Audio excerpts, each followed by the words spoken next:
ਆ ਵੇਖੋ ਜੀ, ਇਹ ਦੱਸਿਆ ਕੀ ਹੈ ਜੀ, ਇਹ ਲੁੱਡੋ ਦਾ ਦਾਣਾ ਜੀ। ਇਹ ਸਮਝ ਲਓ ਕਿ ਇਹਨੂੰ ਵੀ ਟੁੱਟਣਾ ਨਾ, ਇਹਦੇ ਆਉਂਦਾ ਹੀ 6 ਵਾ, ਇਹਦੇ ਤੇ ਹੋਰ ਕੋਈ ਆਉਂਦਾ ਹੀ ਨਹੀਂ। ਇਹਨੂੰ 6 ਵੀ ਬਣਿਆ ਰੇ, 5 ਵੀ ਬਣਿਆ ਰੇ, 4 ਵੀ, 1 ਵੀ, 3 ਵੀ, 2 ਵੀ, ਲੇਕਿਨ ਇਹਨੂੰ ਜਦੋਂ ਤੁਸੀਂ ਸੁੱਟਣਾ ਨਾ ਇਹਦੇ ਤੇ ਆਉਣਾ ਹੀ 6 ਵਾ। ਇਹ ਕੁਆਲਿਟੀ ਇਹਦੀ।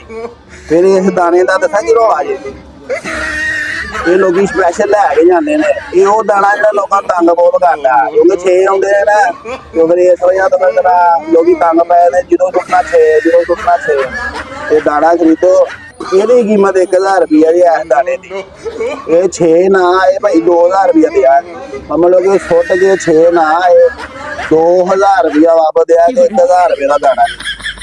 ਇਹ ਫਟਾਫਟ ਆ ਜਾਓ, ਫੈਸ਼ਨ ਜ਼ੋਨ ਦੇ ਇਸ ਟਾਈਮ ਫੁੱਲ ਰੈਡੀ ਕੀਮਤ ਮਿਲ ਰਹੀਆਂ ਨੇ।